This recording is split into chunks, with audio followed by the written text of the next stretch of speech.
Hey guys, I was able to attend practice today, Thursday, July 25th. So I've got some updates for you. Let's just go through all of them right now. Starting with Trent Williams. He was placed on the reserve, did not report list. Of course, we know that him not reporting has to do with his contract. So the 49ers are still working on negotiating things with him to get something done so he could attend these training camp practices. But for now, he is still not in the building.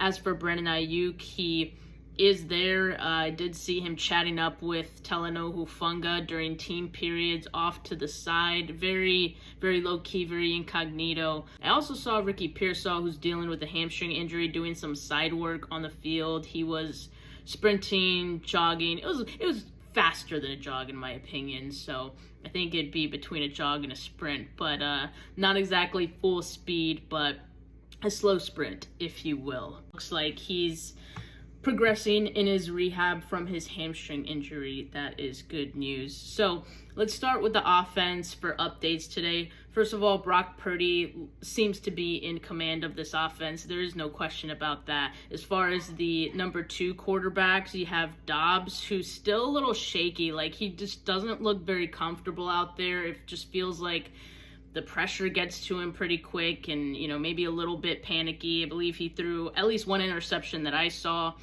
Brandon Allen seems to be way more comfortable at this point in camp. It's still very early, so I'm going to give Dobbs some time to really acclimate. Brandon Allen has, of course, the advantage of having already been in the system, and so, he looks comfortable because he knows the playbook and he knows where guys are going to be. So, again, not counting out Dobbs at this point, but he does have some work to do to get acclimated, to get comfortable with the offense. As for the running backs, Jordan Mason is like the all-pro of training camp, man. He looks good, as he often does this time of the year. I think that Cody Schrader looked pretty good too. He looked pretty shifty when I saw him.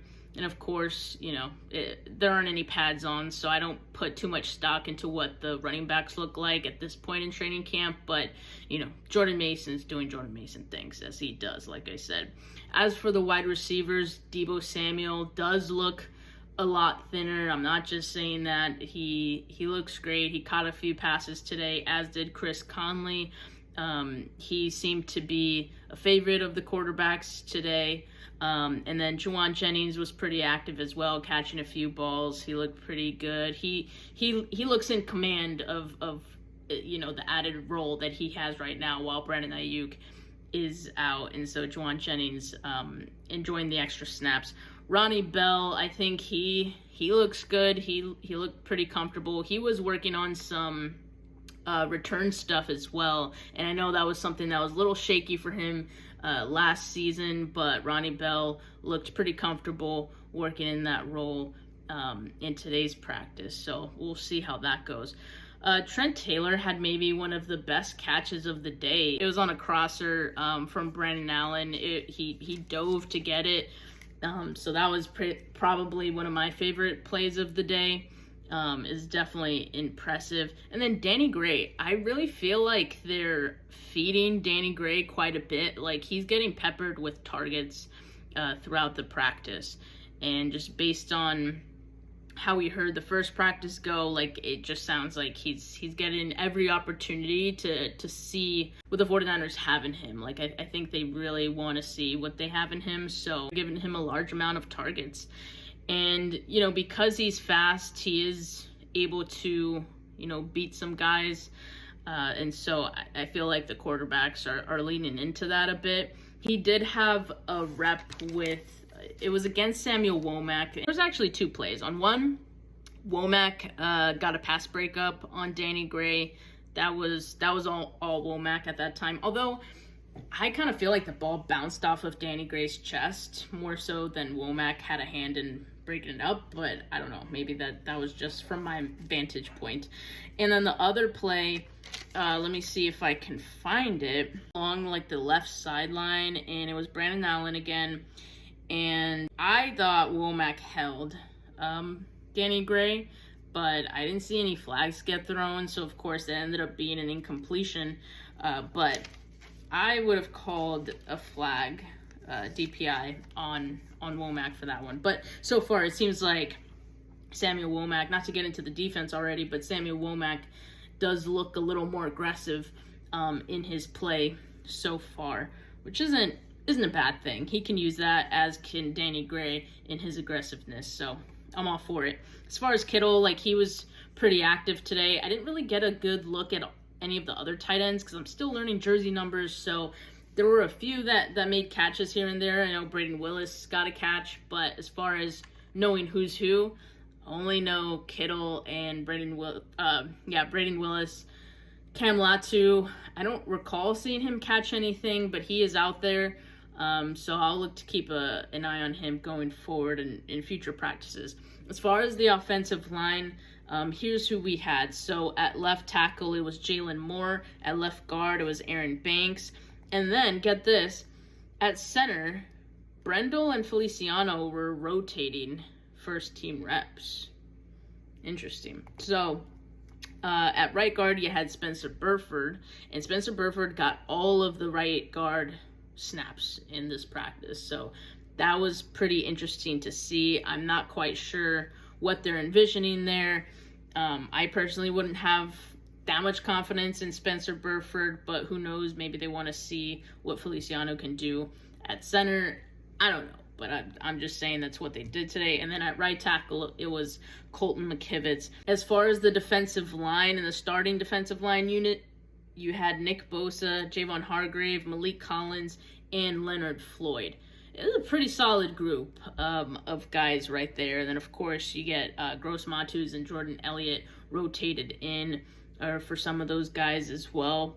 I must say, like, Austin Bryant, he was number 40. Austin Bryant looked pretty good to me. He had a number of, like, 1 reps. Like, there was maybe 3 to 4 reps that he had in a row where he won his rep, got pressure on the quarterback. I believe most, if not all of those, were against offensive lineman Ben Parker.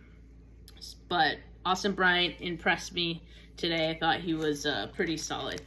And then as far as the linebackers go, the starters were Fred Warner, Devondre Campbell, and Curtis Robinson, although Curtis Robinson and D. Winters were splitting those first team reps to be that third linebacker. And so, yeah, D. Winters getting some first team and second team reps. So it's good to see him getting extra opportunity. And of course, if you guys have seen, Fred Warner has, he spoke highly of him and going into the second year. So D. Winters is getting an opportunity to get a heavier role here. As far as the corners, you got Mooney Ward and Lenore, of course, as the starting corners. Aside from that, you're getting a lot of rotating between Rock Ya-Sin, Isaac Yiadom. Darrell Luter got an interception today that I saw, so good play for him. And as far as the safeties go, it was Jair Brown and George Odom. I saw Jair Brown hanging out with Mooney Ward and Lenore, like, almost all practice. Like, anytime they were on the sidelines and at positional drills, those three were, like, together, which I like. I do like that. And oftentimes I did see Jair Brown being the high safety. So that's good for him. I'm excited for a second year, and he looked great today. Malik Mustapha looks good. You guys heard he had an interception in day 1 of practice yesterday. Well, today he had a near pick as well. He's very active. He looks good in coverage, quite honestly, which is a nice surprise because I think a lot of us were assuming, like, his bread and butter was going to be close to the line in the box.